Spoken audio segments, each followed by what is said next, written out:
కాశీని చంప పగలగొట్టిన కార్తీక్ శివనారాయణ్ని క్షమాపణ అడిగిన జ్యోత్స్న నిజంగానే కాశీని అందరి ముందు కార్తీక్ చంప పగలగొట్టాడా? అసలు ఇదంతా ఎలా జరగబోతుందనేది ఈ వీడియోలో తెలుసుకుందాం. కాశీ అయితే జ్యోత్స్న దగ్గరికి వచ్చి అంటూ ఉంటాడు, అదేంటక్క వైరా మేనేజర్గా నాకు జాబ్ ఇస్తానని చెప్పి ఇప్పుడు నిన్ను వెళ్ళి అడగమంటున్నాడేంటి అని అంటూ ఉంటే, ఏం లేదు కాశీ, నువ్వు నాకు ఇంకొక హెల్ప్ చేయాలి అని అంటూ ఉంటుంది జ్యోత్స్న. ఏం లేదు కాశీ, నేను స్కామ్ చేసినట్టు శ్రీధర్ మావయ్య దగ్గర ఆధారాలు ఉన్నాయి కదా, అవి తీసుకొచ్చి నాకు ఇవ్వు అని అంటూ ఉంటుంది జ్యోత్స్న. అప్పుడే కాశీ అయితే షాక్ అయిపోతూ ఎందుకక్క అని అడుగుతూ ఉంటాడు. అసలు నేను ఆ డబ్బు ఎందుకు తీశానో తెలుసా? నా ఫ్రెండు వాళ్ళ అమ్మకి ఆపరేషన్కి తీశాను. నేనేమి చెడ్డ పనులకి ఉపయోగించలేదు, మంచి పనులకే ఉపయోగించాను అని అంటూ ఉంటుంది జ్యోత్స్న. అయితే నువ్వు నాకు ఈ ఒక్క హెల్ప్ చేసి పెట్టు, ఇక నీ లైఫే మారిపోతుంది, ప్లీజ్ కాశీ అని బ్రతిమలాడుతూ ఉంటుంది.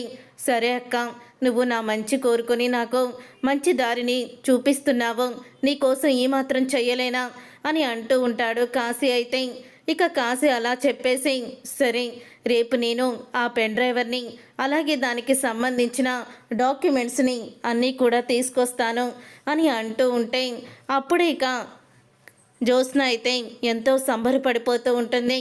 సరే అయితే రేపు నువ్వు ఇంటికి వచ్చి ఇవ్వు అని అంటూ ఉంటుంది జ్యోత్స్న. ఎవరైనా ఇంటి దగ్గర చూస్తే ఏమవుతుందక్క అని అంటూ ఉంటే, ఏం పర్వాలేదు, ఎందుకంటే రేపు ఇంట్లో ఎవరు ఉండరు, ఏదో పూజ కోసం గుడికైతే వెళ్తున్నారు అని అంటూ ఉంటుంది జ్యోత్స్న. అలాగే బావ రాకముందే నువ్వు ఇంటికి వచ్చి అవి ఇచ్చేసాయి, ఎందుకంటే పొద్దున్నే గుడికి వెళ్తారు, అలాగే 9ంటికి బావ అయితే వస్తాడు, 9 లోపే వచ్చి ఇచ్చేసాయి అని అంటూ ఉంటుంది జ్యోత్స్న. సరే కానీ ఇక కాశీ అయితే వెళ్ళిపోతాడు. అప్పుడే జ్యోత్స్న అయితే చాలా ఆనందపడిపోతూ ఉంటుంది. నన్ను ఇరికించాలని పాపం శ్రీధర్ మావయ్య ఇరుక్కుపోయాడు, ఇప్పుడు ఆ సాక్ష్యాలు నా చేతికి వచ్చాక, నేను CEO సీట్లో కూర్చున్నాక అప్పుడు చూపిస్తాను ఆ వైరాకి, ఈ కాశీకి చుక్కలు. వీడు రోడ్డున పడ్డం, వాడు నా చేతుల్లో మోసపోవడం రెండూ జరిగిపోతాయి అని జ్యోత్స్న అయితే తనలోనే తాను అనుకుంటూ ఉంటుంది. అప్పుడే ఇంకా కాశీ అయితే ఇంటికి వెళ్తాడు. ఇంటికి వెళ్ళాక తన లాకర్లో ఉన్న పెన్ డ్రైవర్ని అలాగే శ్రీధర్ లాకర్లో ఉన్న పెన్ డ్రైవర్ని ఫైల్ని అంతే కూడా చూస్తాడు. అలా చూసిన తర్వాత వాటిని తీసుకొని అటు ఇటు చూస్తూ మళ్ళీ లాక్ అయితే వేసేస్తాడు. అదంతా గమనించిన కావేరి వెంటనే కార్తీక్కి ఫోన్ చేస్తుంది. కార్తీక్కి ఫోన్ చేసి అంటూ ఉంటుంది, కార్తీక్, కాశీ మీ నాన్న లాకర్లో నుంచి ఏదో పెన్ డ్రైవర్ని అలాగే ఫైల్ని ఏదో తీసుకున్నాడు, అటు ఇటు చూస్తూ ఎవరైనా చూస్తున్నారా అని గమనిస్తున్నాడు, నాకెందుకో అనుమానంగా ఉంది అని అంటూ ఉంటే, సరే చిన్నమ్మ నేను వస్తున్నాను అని అంటూ కార్తీక్ అయితే వస్తాడు. అప్పుడే ఇక కాశీ అయితే కార్తీక్కి దారిలోనే ఎదురుపడతాడు.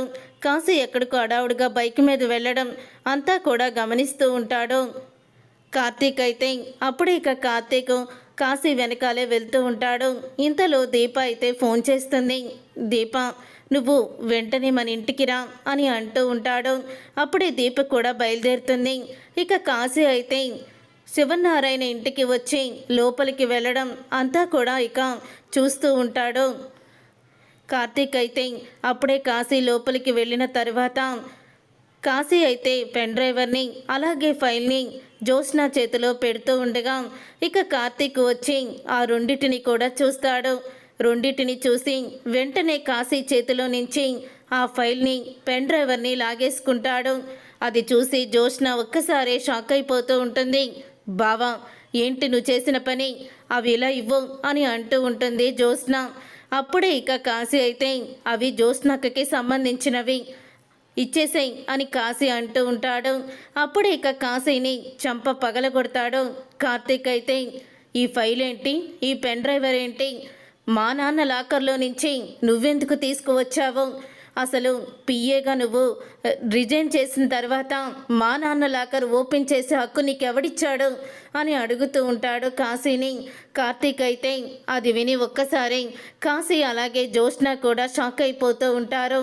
అప్పుడే ఇక దీప అయితే గుడికి వెళ్ళిన శివన్నారాయణ, పారిజాతం, సుమిత్ర, దశరథ అందరినీ కూడా తీసుకొచ్చేస్తుంది.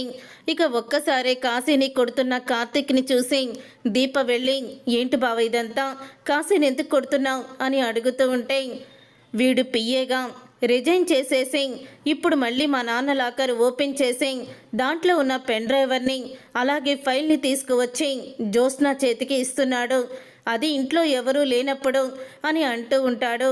కార్తీక్ అయితే, అది మా కంపెనీకి సంబంధించింది, డ్రైవర్గా అది నీకు అనవసరం అని అంటూ ఉంటుంది. జ్యోత్స్న, సరే డ్రైవర్గా నాకు అనవసరమే, ఇప్పుడు కంపెనీ చైర్మన్ అయిన శివన్నారాయణ గారు వచ్చారు కదా, ఆయన చేతికి నేను ఇది ఇస్తాను అని అంటూ ఉంటే అప్పుడే ఇక జ్యోత్స్న ఒక్కసారే షాక్ అయిపోతూ, అది నాకు సంబంధించింది అని అంటూ ఉంటుంది. మరి కంపెనీకి సంబంధించింది అన్నావు కదా అని దశరథ అంటూ ఉంటాడు. అప్పుడే ఇక దశరథ అయితే, ఆ పెన్ డ్రైవర్లో ఏముందో ఇప్పుడే నేను చూస్తాను అని ల్యాప్టాప్ తీసుకువచ్చి పెన్ డ్రైవర్ పెట్టి చూస్తాడు. అలాగే ఫైల్స్ అన్నీ కూడా శివన్నారాయణ చూస్తూ షాక్ అయిపోతూ ఉంటాడు. అప్పుడే ఇంకా ఒక్కసారి జ్యోత్స్న చేసిన స్కామ్ అయితే తెలిసిపోతుంది.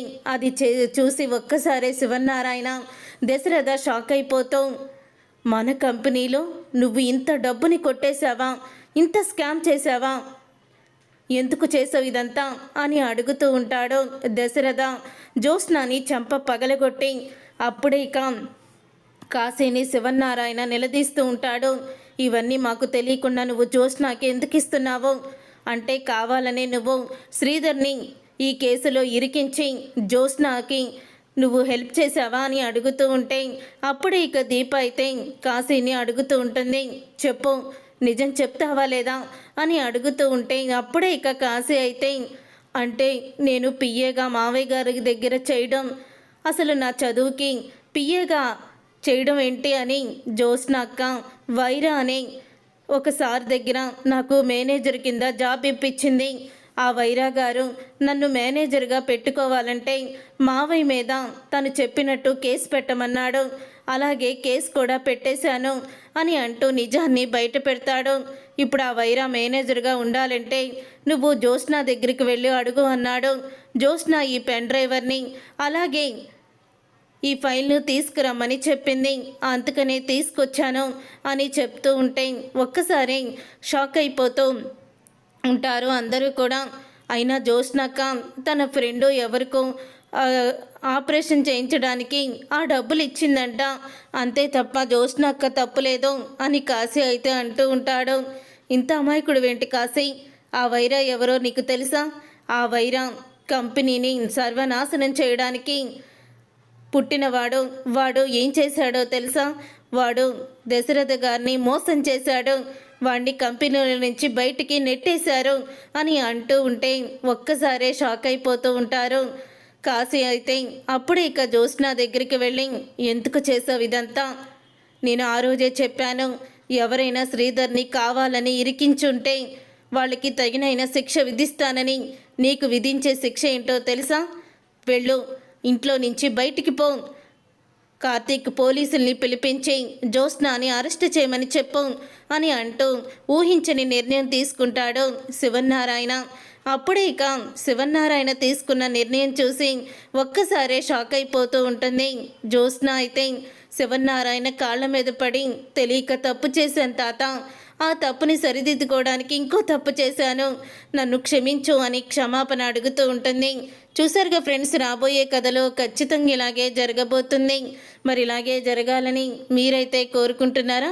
అయితే వీడియోని తప్పకుండా లైక్ చేసి ఛానల్ని సబ్స్క్రైబ్ చేసుకొని పక్కనే ఉన్న గంట సింబల్పై ఆలని క్లిక్ చేయండి. అప్పుడే మేము పెట్టే ప్రతి వీడియో మీరు మిస్ కాకుండా చూసేవచ్చు.